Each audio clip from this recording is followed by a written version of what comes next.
Good evening and welcome to another episode of Triple Chalice Tarot Presents, the Elementary of Tarot, Exploring the Major Arcana, Part 4. I am your host, Taruk Bashar, and I am accompanied by my lovely co-host, Aluna Odette. Good night, everyone. You guys can follow us on all social media, all at triplechalicetarot.com, where you can get updates on our latest shows, on our latest episodes. You guys can look at our archives and listen to previous shows.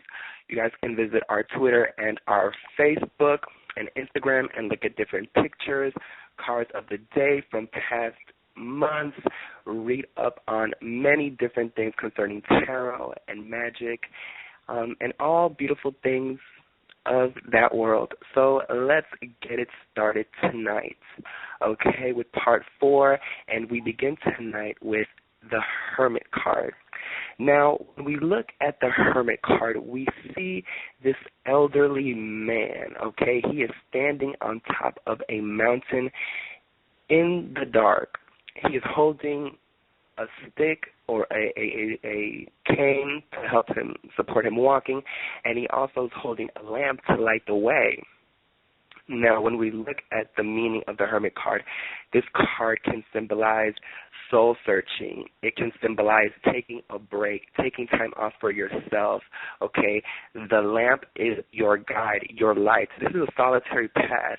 You know, this is a path of initiation of a spiritual nature where you have to basically go on a pilgrimage, on a spiritual pilgrimage to find out the truth of yourself, okay?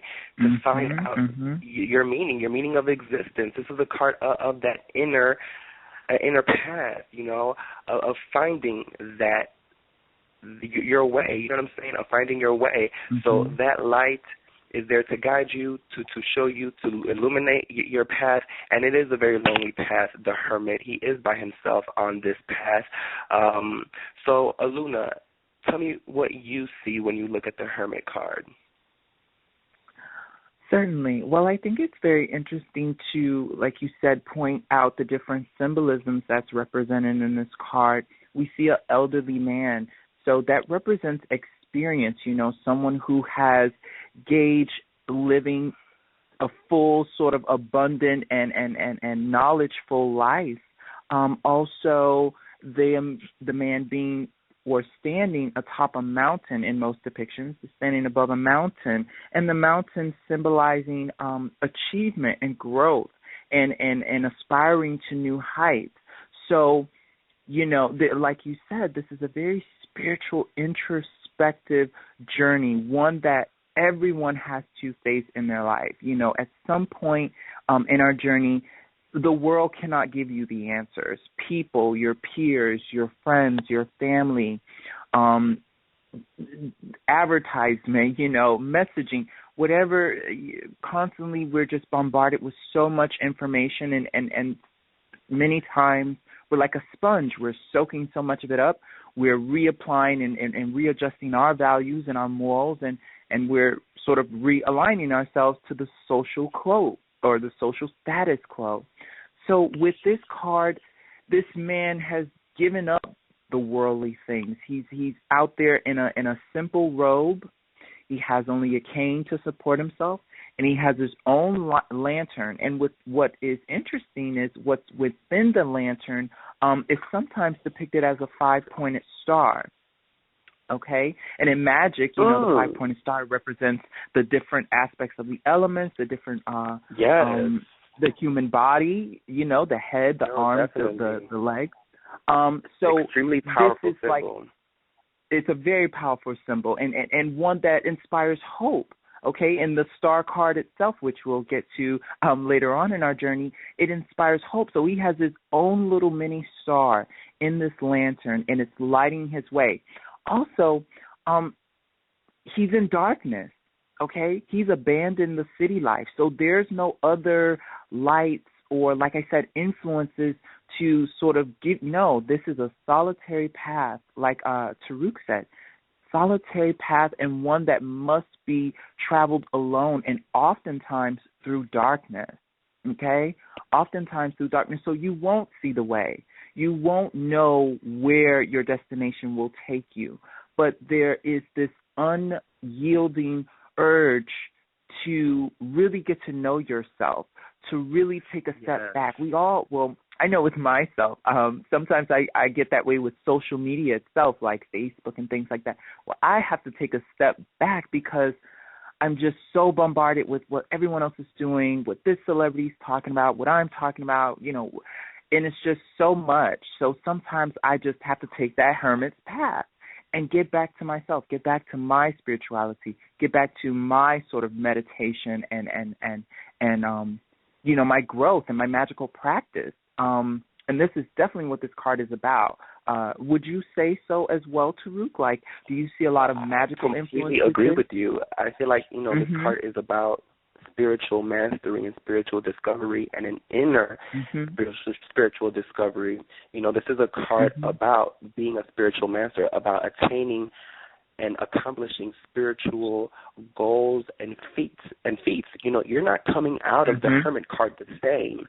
You know, you're not coming out of this voyage, this inner astral plane voyage where you're being guided by this lamp and being guided by your own inner wisdom, by your own spiritual ability. You know, you're not coming out of that the same. And also, like you said, he's by himself on this path. So other influences are not influencing him. Other people are not influencing him. Other people are not at his level. Everybody can't reach the top of that mountain. Everybody is not accessible to you. You are alone, but you're okay with that because you're on this path. You know the path that you're on, and everybody is not going to be on your same level. Everybody's not worthy to walk next to you or to be on your same level or path. So it is a very powerful spiritual, elevated, high card. Right. And also to point out, this card is represented by the astrological sign Virgo. You know, so the Virgo, you know, we see the modest virgin, the one who is sort of clothed and more centered, more reserved, more demure. So also this could speak about you keeping your spiritual growth and your aspirations for betterment and empowerment. You keeping those things to yourself, you know, because not everyone is going to understand your path, especially if you're spiritually inclined. Oh gosh, like no. If you want to talk about, you know, shoes and clothes and iPhones, then yeah, everyone is kind of on that. Right. But when you're talking about your everybody's own not ready, personal, right. So you want to hit the reversal? Everybody's not on the same path. Okay, well, let's look at the reversal. Now, when we look at the negative connotation of the Hermit card, we can be seeing this as somebody who has been in that journey, in that solitary astral journey for too long, and they have gotten lost. They have completely abandoned the third dimensional, you know, everyday world. You know, they haven't come back yet from their hermit journey. They are lost, you know. But this can also signify someone who maybe has not made that hermit journey, somebody who is stuck on third dimensional realm, someone who doesn't know who they are, somebody who has no interest in developing their spiritual knowledge, their spiritual inner wisdom, and has no idea, okay? They're just in this world blind, and they have no guidance, you know. So it can go either way. Either you are too in the world, in the astral, you know, spiritual self-discovery world, and you have a family to tend to, you have a business to tend to, you have everyday errands to run, you have all these things that must be done in the real world. Yes, we can take our time and meditate and, you know, do spiritual things and access those inner spiritual mental realms, but we also have to wake up and realize that we do have a world here that we have to live. We do have you know, things that need to get done. We just can't meditate 24 hours a day unless you're a monk and you want to travel to Indonesia or one of these countries literally and take this hermit path and you know, live 7 years in the mountains with these people and learn their way. Yes, you can do that, and that is a hermit path. But if you are here and you have a family and you have things to do, it's not best that you completely just lock yourself up in a room for weeks or months at a time and they don't see you. So it is a delicate balance when you have to learn, you know, to navigate and guide yourself through these realms, but also maintain a foot here where you're needed. Right. So what do you see?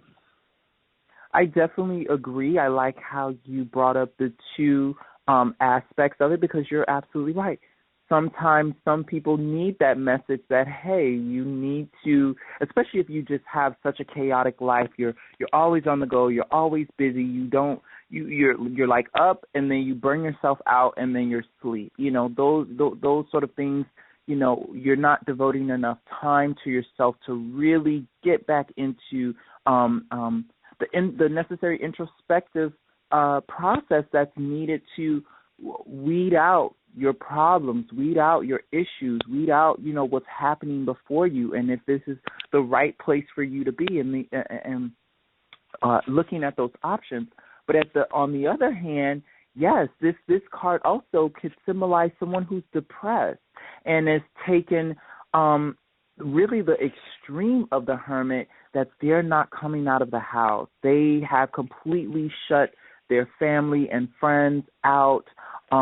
They're just cold and sort of bitter and alone, and very much depression. I'm very much seeing depression.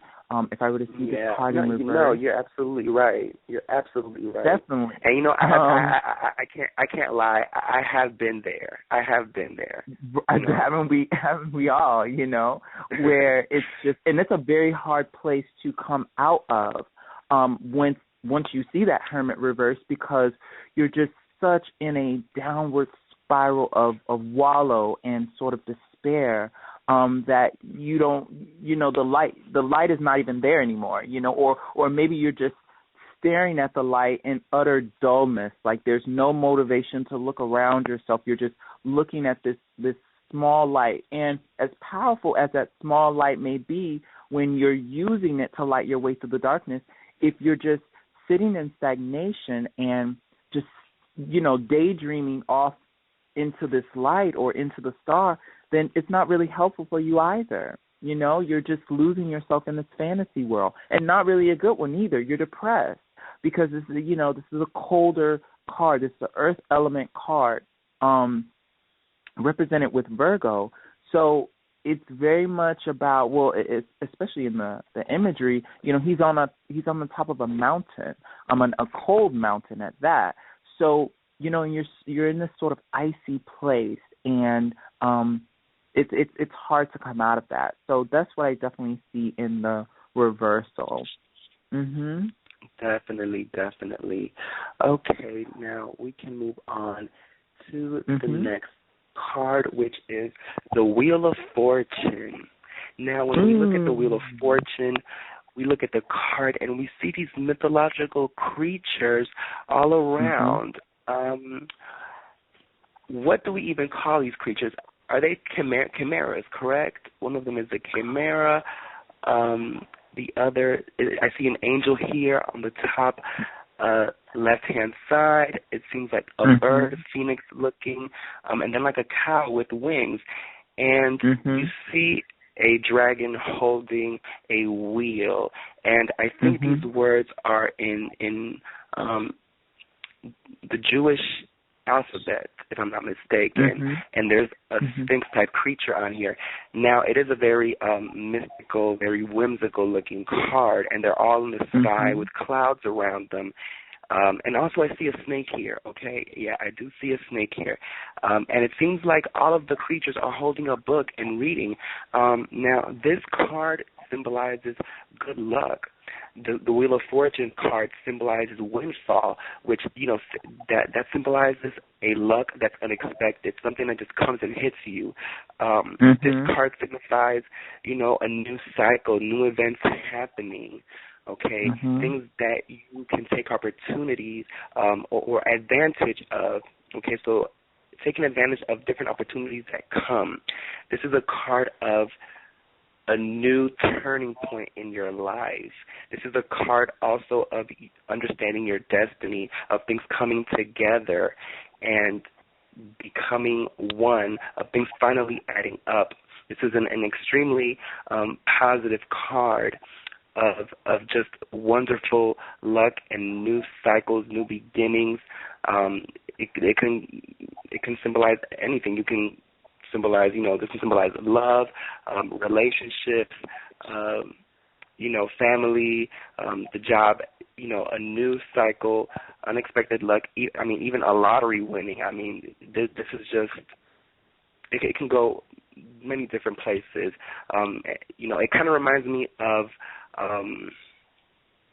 well, you know what? It reminds me of my card, of my African deck card, showing the man standing, and there's different paths that he can take. Okay, so this Wheel of Fortune card opens many different paths that you can take, many different ways that you can turn that wheel, okay, and it will land on something, good for you. So, Aluna, what do you see when you look at the wheel card? Okay. So to talk about the symbolism in this card as well, the four characters the four major corner characters that you see, they represent Aquarius, the Scorpio, Leo, and the Taurus. Okay, and they're the four fixed signs of the zodiac. So all those signs are fixed, and fixed means that they have their placement, and they represent each of the different elements: air with Aquarius, water with Scorpio, fire with Leo, and earth with Taurus.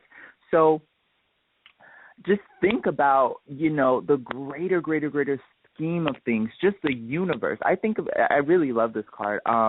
This card, it reminds me of the cogs that work the universe, okay?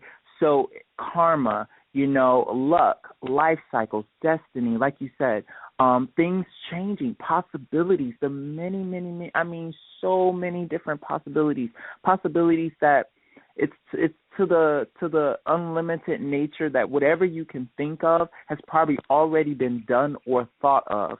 So it's all a part of this grand wheel. Now, what we see here in the lettering is TARO, and when it goes around the wheel, it lands back on the T. So I think that symbolizes how what goes around comes always back around. Well, the wheel is constantly turning, and that which is up and at the very high of the wheel must come down again.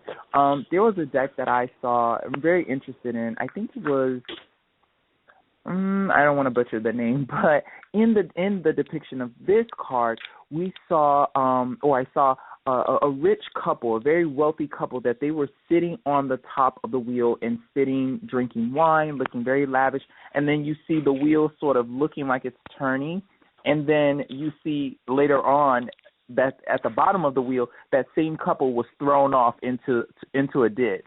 So it's kind of like the irony of it is you can be high in your life or you can be low in your life, but you can always change it, or the wheel will always change it, and nothing ever stays the same.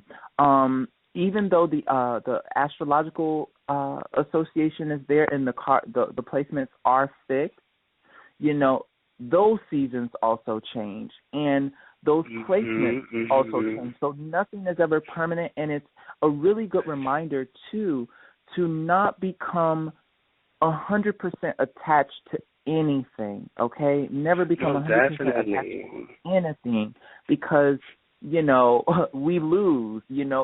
Loss is a part of life. This as well as gain, okay? You can gain all the luck in the world. You can get all these everything in this world, and then you can lose it in the blink of an eye. So it's a card that also humbles. It's supposed to humble your existence, humble your your growth as a person, to not take things too seriously, not be outright mean or cruel to other people, not be outright just vain, or all the sort of the vices of it's the vices, right? of life, the negative aspects. So not to dwell on that for so long, because you know what? It'll come back around to get you. So that's what I definitely see with this card upright. Definitely. And, even letting the person know, yes, you have this unexpected luck coming your way, but don't get too comfortable with that luck, with all of this. Right. You have to keep it up. You can't get complacent. You can't, oh, well, I had this come in. Now I can just sit back and relax. That's how the wheel then turns, and you're in that ditch, So you have to keep things going in your favor. You can't just sit back and just think that everything forever is going to be okay and in your favor. What goes up must come down. What once was good then turns bad. It is that cycle, life and death, a rotation. It's that circle, definitely. Okay, so now let's look at the reversal of the Wheel of Fortune. Now, the Wheel of Fortune in the reversal, I see this as the opposite, you having not good luck, you having things not go your way at all, you feeling helpless, like you can't do anything to change what is happening. The wheel has completely come off its hinges, okay? And you are now having setbacks. There are more downs than ups. You are left in a tizzy.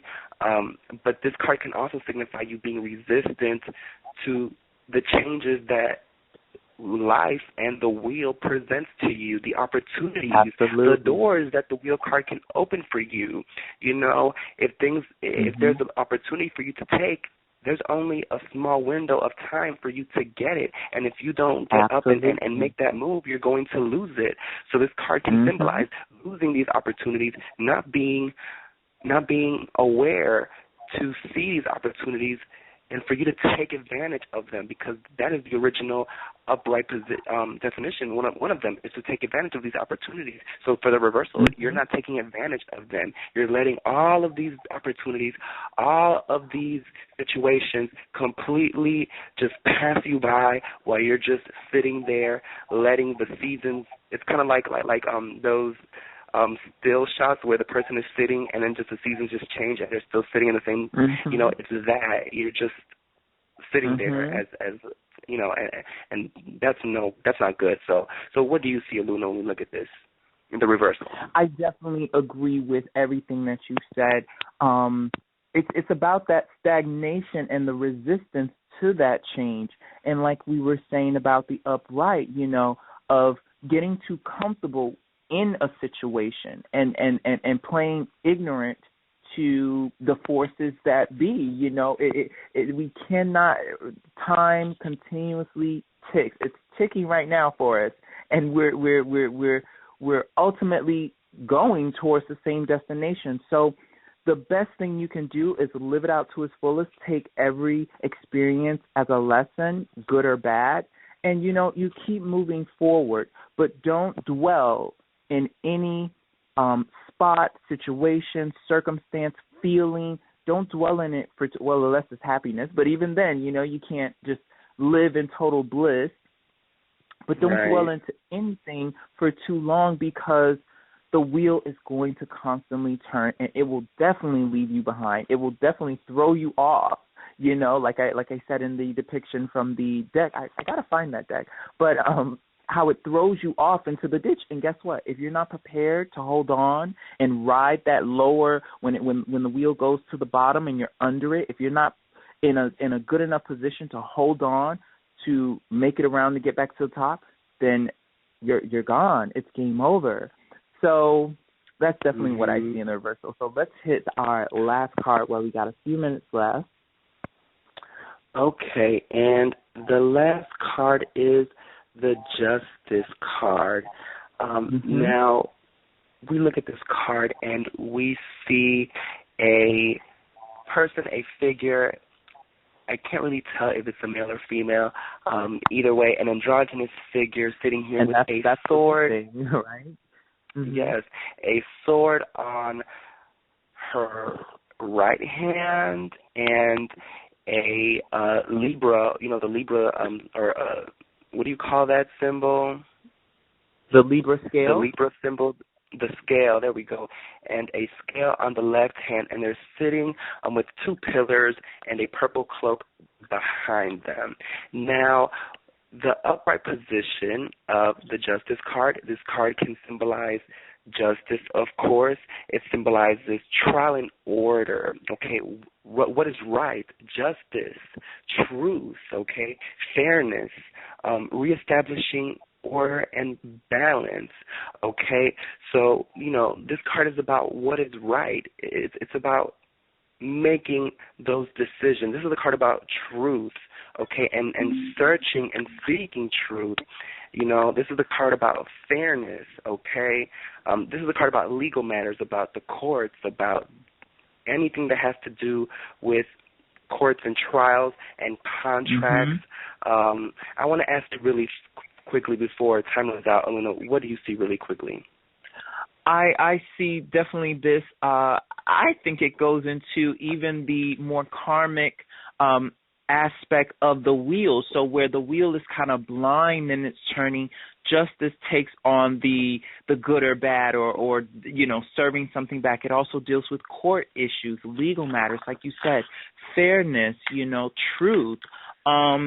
And just having that strong morality sense, you know, being able to discern greatly between good and bad or right and wrong, you know, this is a strong, and also being impartial because it's represented by Libra, and Libra are very impartial. They really have a hard time making a decision sometimes, so they would rather just remain balanced. You know, they constantly need that balance and stability in their life. So that's what I definitely see upright with this card. So you want to hit the reversal? Okay. When we look at the reversal, this is the card about dishonesty when we look at the reversal. This is the card about lack of judgment, okay, or your desire not to. You know, this is a card about an unfair outcome, things not coming out correctly, a legal process that did not result the right outcome. You know, it could signify either, you know, a money issue, a legal issue that the wrong person was given the, you know, was given the result, or I don't even know the legal jargon to, you know. Okay, so I think we should continue next week because we do have less than a minute. Okay. I think we hit it pretty good. Yeah, we'll continue the Justice card next week. I definitely hear the Miss Blog Talk Radio speaking in my ear. So you guys, thank you so much for listening to us. Stay tuned. Next week, we will continue where we left off with the Justice card, okay? You guys, once again, can follow us on all social media at Triple Chalice Tarot. You guys can, you know, get updates on our latest shows, listen to our archives. We have months and months and months of shows. You guys can listen to our past shows with the tarot. So thank you for listening. I am your host, Tarun Fashal, accompanied by Aluna Odette. Good night. Good night, everyone.